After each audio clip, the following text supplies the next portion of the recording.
Students, this is class 10th and I am your mathematics teacher.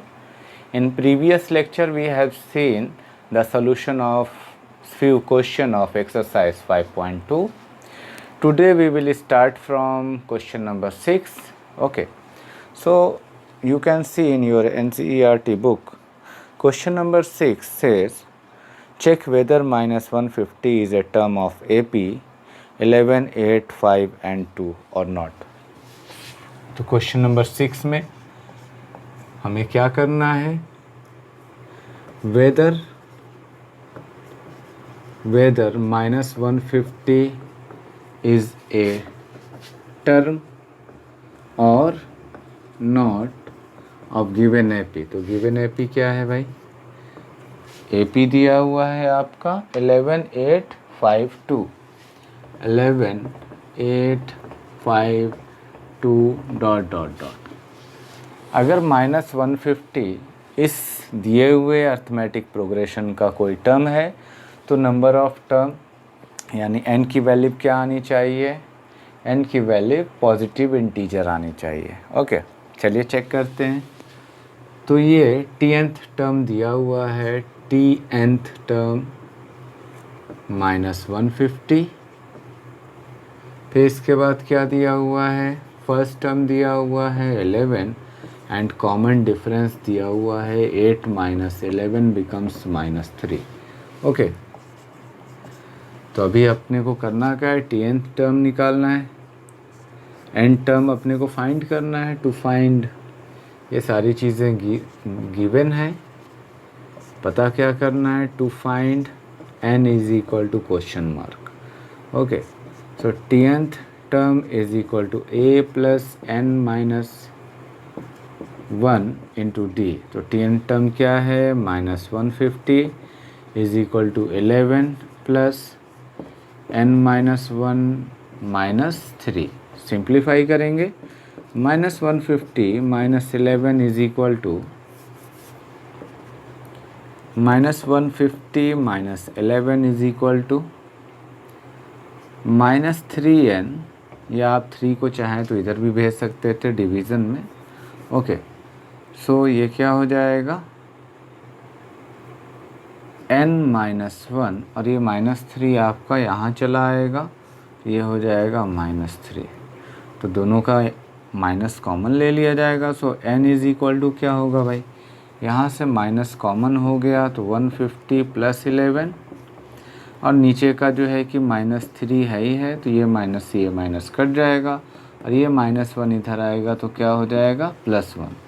अभी simplify कर लेते हैं तो 161 3 1 जा 3 अपॉन में 3, तो क्या आ गया 164 अपॉन में 3। ओके, तो 3 5 जा 15 एंड 1 4 3 4 जा 12, सो 54 होल 2/3। तो आप देख रहे हैं n टर्म हमारा जो है n की वैल्यू क्या आ रही है, फ्रैक्शन में आ रही है। इसका मतलब given value is not the term of AP। Okay, given value is not the term of an AP। Okay, I hope you got my point कि कैसे करना है। जब भी इस टाइप का क्वेश्चन आएगा आपके पास कि पता करने को बोलेगा कि दिया हुआ वैल्यू दिए हुए अर्थमेटिक प्रोग्रेशन का कोई टर्म है या नहीं है, तो आप n की वैल्यू पता करेंगे। अगर n की वैल्यू पॉजिटिव इंटीजर आएगी तो वो उसका टर्म होगा, अदरवाइज़ वो उसका टर्म नहीं होगा। ओके, चलिए नेक्स्ट क्वेश्चन की तरफ बढ़ते हैं।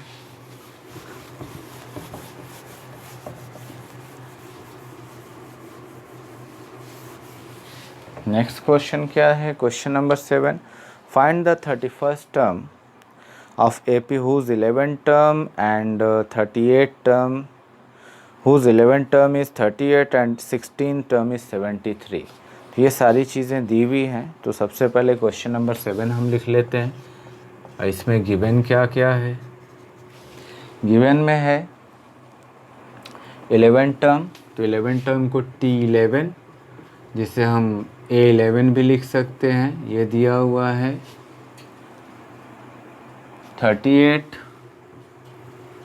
और दूसरी वैल्यू दी हुई है T70 16 टर्म दिया हुआ है 73, T16 means A16 is equal to 73। और पता क्या करना है, टू फाइंड 31st टर्म यानी T31st टर्म को आपको पता करना है कि 31st टर्म पे क्या होगा। ओके, T31st या A31st टर्म क्या होगा। तो इसे आप कैसे करेंगे, ये काफ़ी जो है कि आराम से आप कर सकते इक्वेशन बनाकर।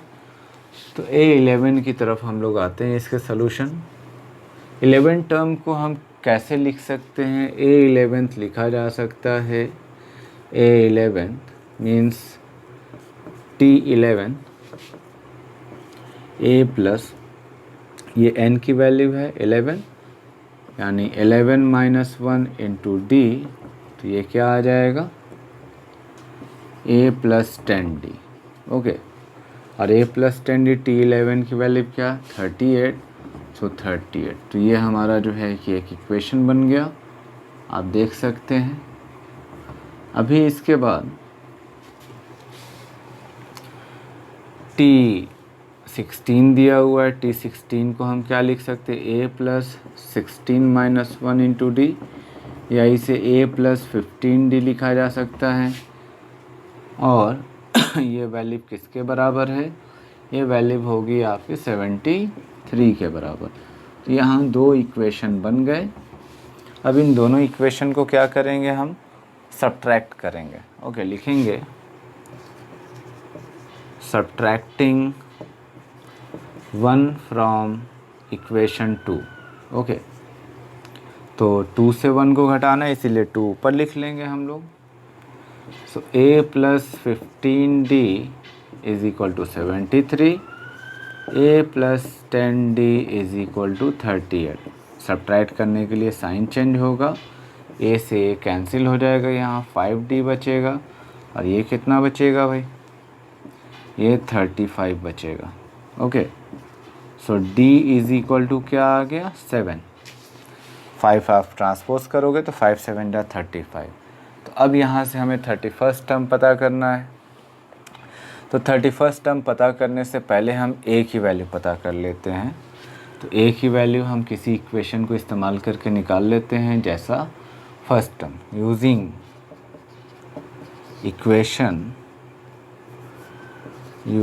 Equation 1। So A plus 10D is equal to 38, D की वैल्यू आप निकाल चुके हैं। सो A प्लस 10 7 38, तो ये क्या हो जाएगा, A is equal to 38 minus 70, ये 70 होगा, उधर जाएगा माइनस 70। सो A की वैल्यू क्या आ गई माइनस 32, A की वैल्यू माइनस 32 आ गई। अभी हमको क्या पता करना है 31st टर्म। तो T31st term is equal to A plus 31st minus 1 into d. तो what is A minus 32 plus ये हो जाएगा हमारा 30, और D की वैल्यू है 7।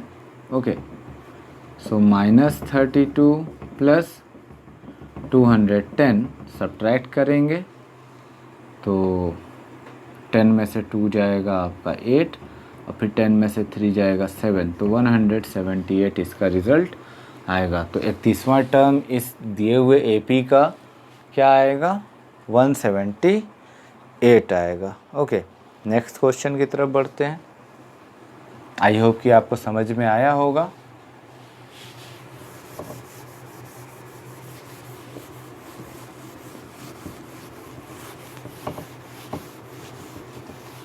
देखते हैं नेक्स्ट क्वेश्चन क्या लिखा हुआ है। Question number 8, an AP consists of 50 term of which third term is 12 and last term is 106, यानी लास्ट टर्म का मतलब 50वां term 106, find the 29th term.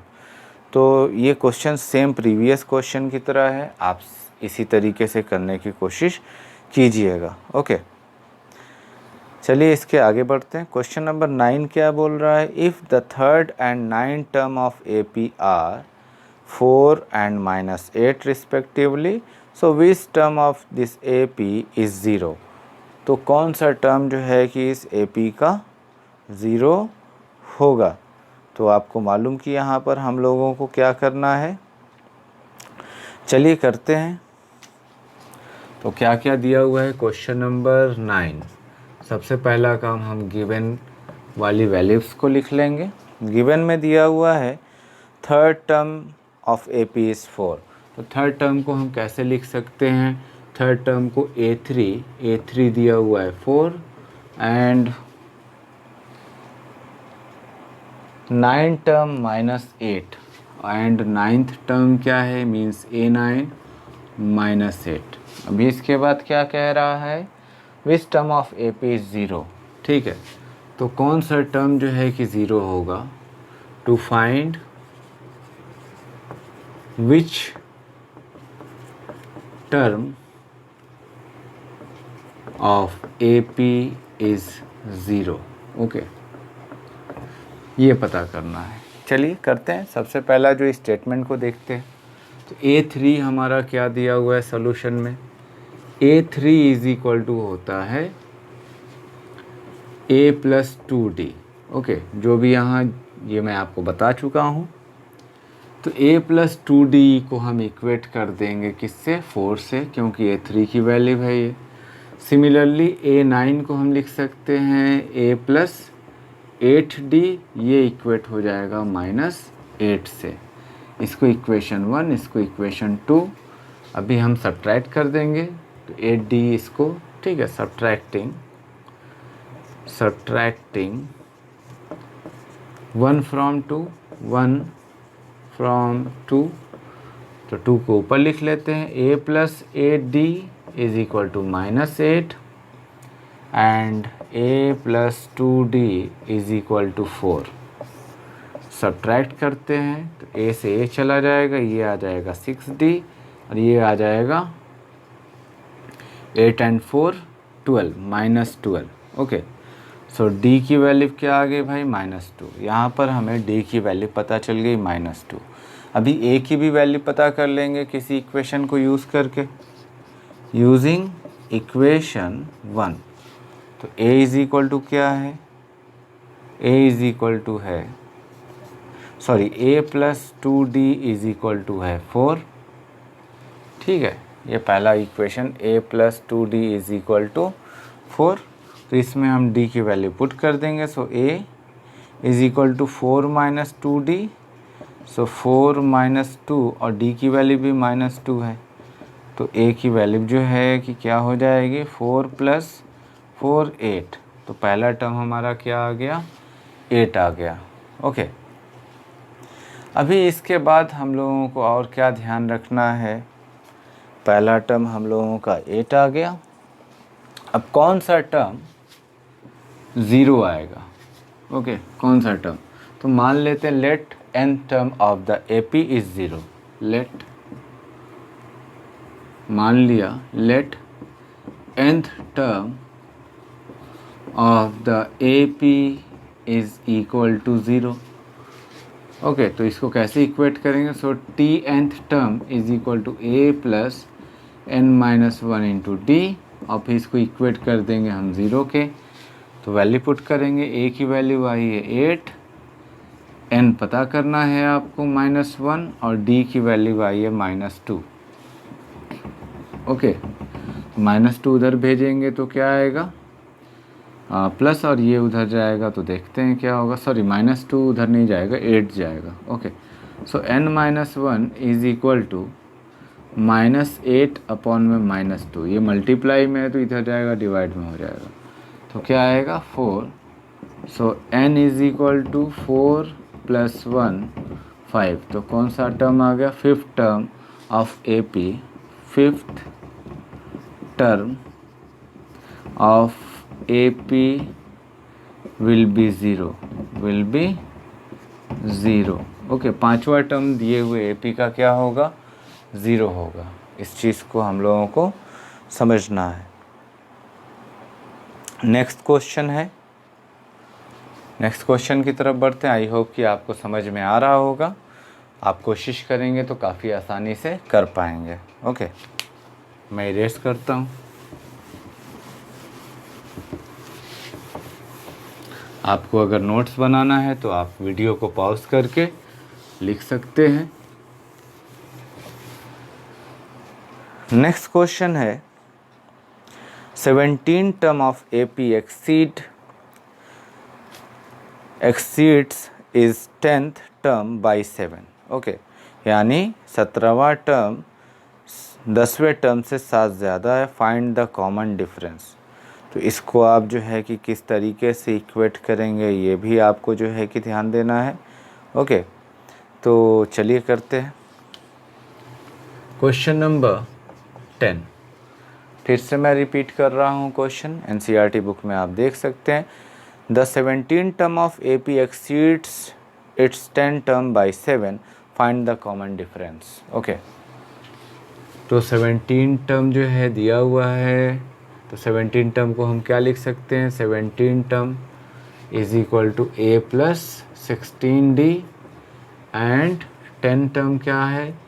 A10 is equal to A plus 9D। Okay, so according to question क्या कह रहा है भाई? 17वां term 10वें टर्म से 7 ज़्यादा है, तो स्टेटमेंट बनाएंगे। सो A17 is equal to A10, तो 17वां टर्म जो है कि 7 ज़्यादा है 10वें टर्म से, तो हम क्या करेंगे? 10वें टर्म में 7 ऐड कर देंगे। अभी इसकी वैल्यू पुट करते हैं। A17 क्या? A प्लस 16D, A10 क्या? A plus 9D plus 7। Okay, सभी को सिंप्लीफाई करते हैं। A से A कैंसिल हो जाएगा, 16D और 9D इधर लेकर आते हैं। 16D minus 9D is equal to 7। 16 में से 9 जाएगा तो 7D is equal to 7। So D is equal to 1। Common difference क्या आ गया? 1। तो ऐसे काफ़ी इजी क्वेश्चन होते हैं जो काफ़ी आसानी से आप कर सकते हैं। ठीक है, बाकी क्वेश्चंस हम लोग नेक्स्ट लेक्चर में देखेंगे। आप अपने से भी ट्राई कीजिए। I hope this video will be helpful for you. Thank you for watching.